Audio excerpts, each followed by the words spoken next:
Public sector on life support. Six-figure income earners can't afford to buy food. And we've gotten here in a two-stoplight town. I live in a town with two stoplights, very rural, supposed to be very inexpensive, but they can't make ends meet. Well, let me explain to you. Talk to a buddy. How's it going, man? I'm doing good. Okay, summer's, this summer, it's been a, hectic winter. Are you looking for summer? You guys going to take a break, vacation, this and that? No, I'm going to have to work summer and maybe get a second job. Dude, you have a six-figure income job. You have to work. What? Your wife has a six-figure income public sector job. You can't make ends meet. What? Benefits, everything. You don't pay for nothing. Oh yeah. Well, we're just really tough, and it's really hard to get anything done. And he's telling me about getting a second job, like at a hardware store or something, or doing something else, or doing something in the nights, or doing something. What are you telling me? What do you mean? You have a six-figure income job, which is gravy, complete gravy, because you work like 4, 5, 6 hours a day, and you can't make ends meet? Well, it's happening, folks. Most people looking at this say, well, if he's living in Beverly Hills, Mike, he's going to make, 2 six-figure income jobs isn't enough to get by. But I live in a small town, and the housing here is aged. Everything's old here. It's a little crossroads off of the highway, and you go to rural America in off an interstate to a rural two-stoplight town. You're not paying more than $50,000 to $90,000 for a house. And if you do, you're getting like a mansion, and you're getting like land and everything. So it's here, folks. People on the public sector, on the public gravy train, are struggling to buy food. Now, this is what concerns me, is that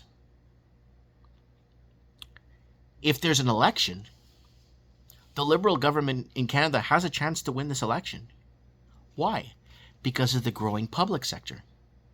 In Canada, if you want to feed your family, you have to work for the government now. Back in the day, you wanted to be on the corporate ladder, and back in the day, you wanted to start your own business and do your own thing. And people back in the day that worked for the government were like, he's got to get on the public service.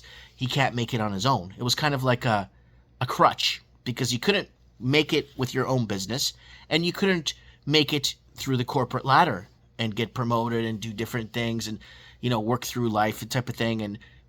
But you couldn't make it in those avenues. So what did you do? Well, you had to go work for the government. Now, you got these government workers that could sway the vote, whether it's federal, municipal, provincial levels, right? Which would be state, county, and federal, right? Where you guys are in the States. And there's enough people in Canada that do work. And who else would vote for the entire banking system in Canada would actually vote for a Liberal Party, not Conservative. The entire banking sector will vote Liberal, right? Because they don't want to lose, or banks get audited, right? We talked about this for years. We talked about the mass exodus for years. We talked about mortgage crisis. We talked about the price of food. We talked about all this stuff. I'm trying to get this word out to you guys. My rural two-stoplight town, two people working six-figure incomes, they just can't make it. They can't make ends meet. They can't. And I looked at it, pleaded with that, like, are you gambling? Are you doing, like, no, of course not. Gambling what?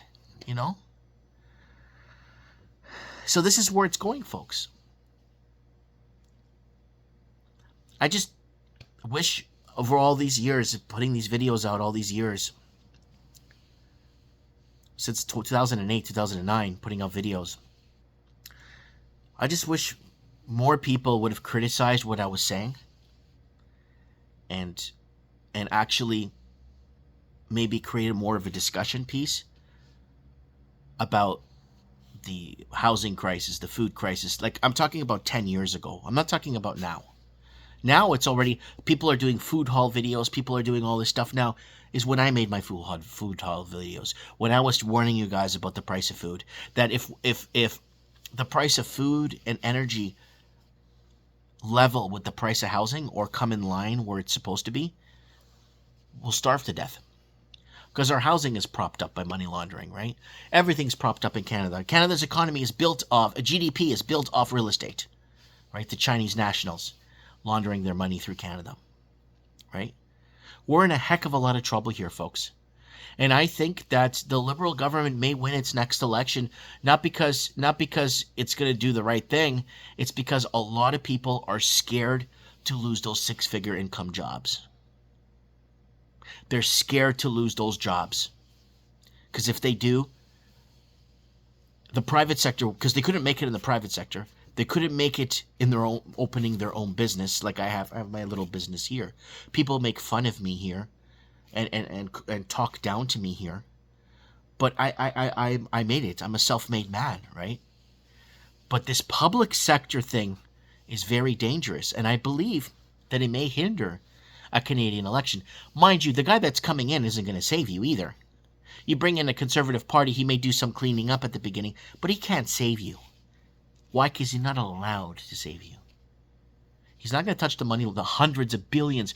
We're in $1.225 trillion laundered from China through Canadian real estate now. 1.2 trillion now, not in the billions anymore.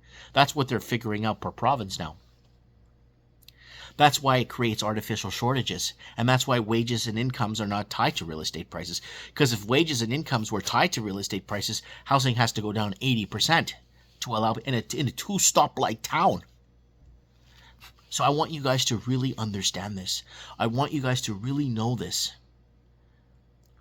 That I believe, as much as I want to be positive about things, in Canada, things will get worse.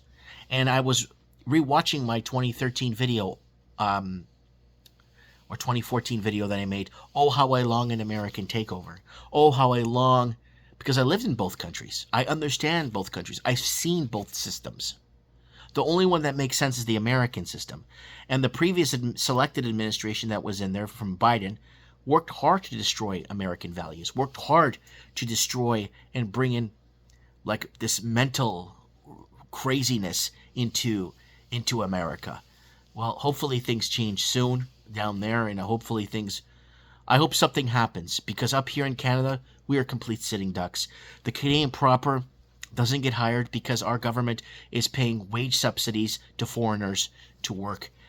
Foreigners get employed over Canadian proper, but it's been happening for decades now, where the Canadian proper, Canadians don't want to work in banks anymore, so we got to bring in tens of thousands of Chinese nationals to work in our banking system. Why? We got to open some Chinese police stations here too. We got to protect the fentanyl trade. Why do you think Trudeau went down to Mar-a-Lago a few months ago? Why? Because he had to protect the CCP interests.